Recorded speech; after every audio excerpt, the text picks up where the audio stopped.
Fathers love their daughters very much, and daughters think their dads are just superheroes. They save the world. They have no problems. But when the dad leaves, the girl feels like her world is just crashing down. And the dad just regrets what he did. But how can you regret it when you chose to leave?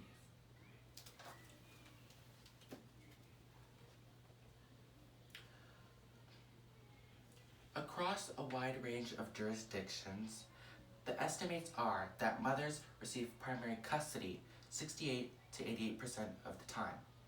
Fathers receive primary custody 8 to 14%, and equal residential custody is awarded in only 2 to 6% of the cases.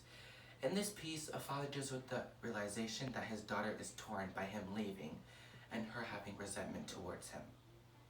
Even though the house is now divided and nothing is the same anymore, the father just wants to see his daughter and tell her he loves her and misses her.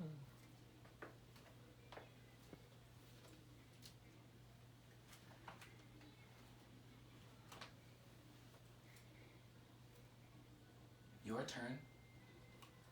Grass of confusion. You say you had a father once. His name was Absence. He left, but did not let you go. Part of him, more than a shadow.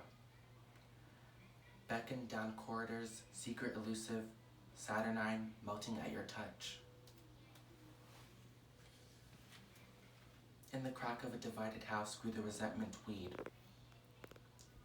It has white, inconspicuous flowers, family of antologists, collectors of injuries. I wake to a destructive world.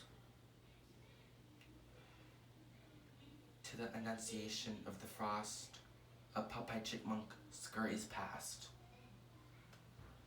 and the pockets of his cheeks bulging.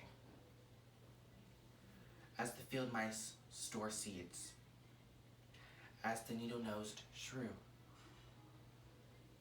threading under the woodpile, deposits little heaps of land snails from milestones on its runaways.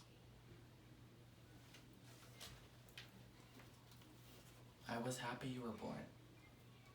I really was.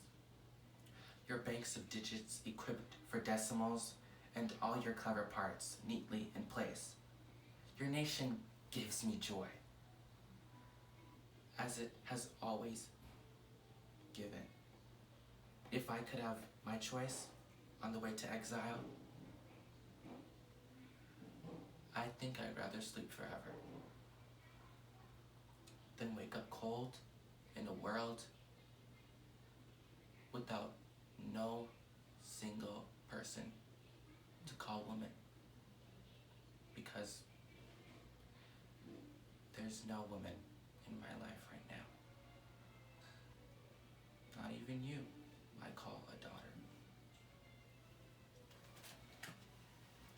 You cried, you wasted and you cried. Night after night, I walked the floor with you. Croaking the same old tranquilizing song, the only tune I ever learned to carry. In the rosy tissue of your brain where memories begins, that theme is surely scored, waiting till you need to play it back. There were three crows sat on a tree, singing Billy McGee, Billy McGow. You do not need to sing to me. I like the sound of your voice, even when you phone from school asking for money. But that can't no longer happen anymore. There was a big, bold Uncle Bear, wounded, smoke-eyed, wild, who shambled from the west. With his big bags full of havoc, he spoke the bear grunt language, waving his paws and rocking on his legs. Both of us were drunk. Slapping each other on the back, sweaty with genius, he spouted, of nonsense rhymes. Roaring like a behemoth, you crawled under the sofa. Goodies are shaken from the Pompeii tree. Be what you are. Give what is yours to give. Have style. Dare. Such a storm of fortune cookies outside of your room stands the white-headed prowler in his multiple disguises who reminds you of your likeness. Whenever you turn down the street, in your refugees of appetite, in the groan of nightmare, he waits for you.